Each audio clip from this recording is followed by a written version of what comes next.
Hello friends, welcome to fluent English. நம்ம spoken English கிளாஸோட first day. இந்த class 30 நாள் நடக்க போகுது. 30 நாளுமே கிளாஸை ஸ்கிப் பண்ணாமல் பாருங்கள். டே 1ல் பேசிக்லேருந்து பார்க்கலாம். ஸ்போக்கன் இங்கிலீஷ் இதில் இருக்குது ஸ்போக்கன்னா என்னென்னா பேசுகிறது. நம்ம பேச தான் அந்த ஸ்போக்கன் இங்கிலீஷ் வரும். இங்கிலீஷில் நம்ம பேசக்கூடிய ஒரு வாக்கியம், அதாவது சென்டென்ஸ் இருக்கு இல்லையா, அந்த சென்டென்ஸில் என்னென்ன இருக்குன்னு பார்க்கலாம். ஃபஸ்ட்டு ஒரு சப்ஜெக்ட் இருக்கும். சப்ஜெக்ட்னா என்ன? பெயர் சொல். அவன், அவள், நீ, நீங்கள், இதெல்லாம் குறிக்கிறது சப்ஜெக்ட். நெக்ஸ்ட்டு வெர்ப் அப்படின்னா வினைச்சொல், ஒரு செயலை செய்கிறது. ஒரு சென்டென்ஸ் முழுமை அடையணும்னா என்னென்ன இருக்குன்னு பார்க்கலாம். ஃபஸ்ட்டு ஒரு சப்ஜெக்ட், அடுத்த வெர்ப் இருக்கணும். புரிகிற மாதிரி சொல்லணும்னா, யார் இந்த செயலை செய்கிறாங்களோ அவங்க சப்ஜெக்ட், செய்யப்படுற செயல் தான் வெர்ப். எக்ஸாம்பிள், ஐ ப்ளே. இங்கே ஐன்றது சப்ஜெக்ட், ப்ளேன்றது விளையாடுறது வெர்ப். I eat. ஐன்றது ஒரு சப்ஜெக்ட், ஈட்னு சொல்கிறது வினைச்சொல் வெர்ப். இது ரெண்டு சேர்ந்தால் தான் ஒரு சென்டென்ஸ் ஃபார்ம் ஆகும். ஓகே, இப்போ இதுனா புரிஞ்சிருக்கும். நெக்ஸ்ட்டு சப்ஜெக்ட்னா என்னென்னு ஃபஸ்ட்டு பார்த்துருவோம். Next subject. ஐ நான், வி நாங்கள், யூ நீ நீங்கள், தே அவர்கள், ஹி அவன், சி அவள், இட் அது, நேம்ஸ் பெயர்கள்.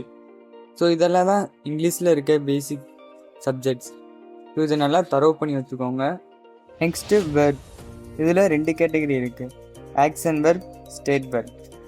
ஆக்ஷன் வெர்ப் அப்படின்னா நம்ம செய்யக்கூடிய வேலையை சொல்கிறது. எக்ஸாம்பிள், விளையாடு ப்ளே, சாப்பிட்றது ஈட், சமைக்கிறது குக், படிக்கிறது ஸ்டடி. இதெல்லாமே action verb. Next state verb. State வெர்ப்னா நிலையை குறிக்குது, எந்த நிலையில் இருக்காங்கன்னு. இதுக்கு பி வெர்ப்ஸ் அப்படின்னு சொல்லுவாங்க. இன்றைக்கி நம்ம கிளாஸில் பார்க்க போகிறது இந்த ஸ்டேட் வெர்பை பற்றி தான். ஸோ ரொம்ப ஈஸியாக இருக்க போகுது. இதில் பீன்றது இருன்னு அர்த்தம். எக்ஸாம்பிள் பார்ப்போம். பி காம், அமைதியாக இரு. பி ஸ்ட்ராங், தைரியமாக இரு. ஹி இஸ் எ டாக்டர், அவன் ஒரு doctor. I am a student, அவங்க எந்தெந்த நிலையில் இருக்காங்கன்னு சொல்கிறது தான் பி வெர்ப்ஸ். அடுத்தது பி வெர்ப்ஸ். இதில் present form, past form, future ஃபார்ம்னு 3 இருக்குது. இதில் ப்ரெசன்ட் ஃபார்மில் ஆம், இஸ், ஆர் இந்த 3 பி வெர்ப்ஸ் இருக்குது. பாஸ்ட் ஃபார்மில் வாஸ், வேர். ஃப்யூச்சர் ஃபார்மில் வில் பி. ஸோ பி வெர்ப்ஸ்னால் என்னவாக இருக்கிறாய், இந்த 3 டாபிக் என்னென்னு பார்க்கலாம். பி வெர்ப் ப்ரெசன்ட் ஃபார்மில் எப்படி இருக்குன்னு எக்ஸாம்பிள் பார்க்கலாம். ஆம் அப்படின்னா இருக்கிறேன்றது அர்த்தம். ஐன்றது சப்ஜெக்ட் வந்தால் ஆம் யூஸ் பண்ணணும். நான் டீச்சராக இருக்கேன், நான் ஸ்டூடெண்ட்டாக இருக்கேன், ஐம் ஏ டீச்சர் அப்படி சொல்கிறதுக்கு நீங்கள் ஆம் தான் யூஸ் பண்ணணும். இஸ் வந்து எங்கே வரும்னா, ஹி, சி, இட், அவன், அவள், அது, இந்த 3 வந்தால் இஸ் வரும். அவன் டாக்டராக இருக்கிறான், அவள் டாக்டராக இருக்கிறாள். இட் இஸ் மை பென், அது என்னுடைய பேனா. ஸோ அதுக்கெல்லாம் இஸ் யூஸ் பண்ணணும். ஓகே. ஆர் இருக்கிறார்கள். இது எதுக்கெல்லாம் வருமா? Subject they, we, you. அவர்கள், நாங்கள், நீ அல்லது நீங்கள். அதாவது they are doctors, we are friends, you are a student. Example பாருங்க. ஐ எம் எ டீச்சர், நான் ஒரு ஆசிரியராக இருக்கிறேன். அப்போது ஐ வந்ததுனால ஆம் யூஸ் பண்ணியிருக்கோம். அடுத்தது ஹீ இஸ் எ டாக்டர். இஸ்னா என்னது? இருக்கிறான். ஹீ வந்ததுனால இஸ் யூஸ் பண்ணியிருக்கோம். அடுத்தது யூ ஆர் எ ஸ்டூடெண்ட். யூன்றது என்னது? இருக்கிறார்கள். யூ வந்ததுனால ஆர் யூஸ் பண்ணியிருக்கோம். அப்போது நம்ம என்னவா இருக்கோம்? இப்போது அவன் என்னவா இருக்கான், அவள் என்னவா இருக்காங்க, நான் என்னவா இருக்கேன், நீங்கள் என்னவா இருக்கீங்க, இதெல்லாம் ப்ரெசண்ட்டில் இப்போ இப்படி இருக்கும். ஆம் இஸ் ஆர் யூஸ் பண்ணணும். இதே மாதிரி நீங்கள் எங்கே இருக்கீங்களோ அதுக்கு யூஸ் பண்ணலாம். எக்ஸாம்பிள் ஆம் அட் ஹோம், நான் வீட்டில் இருக்கேன். இப்போ அதுவே அவன் வீட்டில் இருக்கான், அதுக்கு எப்படி சொல்லுவீங்க? ஒரு சின்ன டிஃப்ரெண்ட் தான். அவன்னா என்னது? ஹீ. இருக்கிறான்றதுக்கு is, she is at home. Past form பற்றி பார்க்கலாம். பாஸ்ட் ஃபார்மில் என்னென்ன பி வெர்ப்ஸ் யூஸ் பண்ண பார்க்கணும். வாஸ் வந்தால் subject I, he, she, it, names. Were வந்தால் யூ, வி, தே. வாஸ்னா இருந்தேன், வேர்னா இருந்தார்கள். எக்ஸாம்பிள் பார்க்கலாம். ஐ வாஸ் அட் ஹோம், நான் வீட்டில் இருந்தேன்.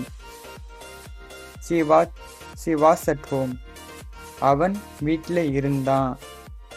தே வேர் அட் ஹோம், அவர்கள் வீட்டிலே இருந்தார்கள். ஐ வாஸ் ஹாப்பி, நான் சந்தோஷமாக இருந்தேன். ஷி வாஸ் எ டீச்சர், அவள் ஒரு ஆசிரியராக இருந்தாள். இருந்தேன், இருந்தார், இருந்தார்கள். பாஸ்டில் எப்படி இருந்தோமோ அதை குறிக்கிறது தான் இந்த பாஸ்ட் ஃபார்ம். அதில் இருக்க 2 பி வெர்ப்ஸ் தான் வாஸ், வேர். அடுத்ததாக பார்க்க போகிறது ஃப்யூச்சர் ஃபார்ம். ஃப்யூச்சர் ஃபார்ம்னா எந்த சப்ஜெக்ட் வந்தாலும் வில் பி தான் நீங்கள் யூஸ் பண்ணணும். Example I will be happy, நான் சந்தோஷமாக இருப்பேன். யூ வில் பி ஹாப்பி, நீ சந்தோஷமாக இருப்பாய். He will be at school, அவன் ஸ்கூலில் இருப்பான்.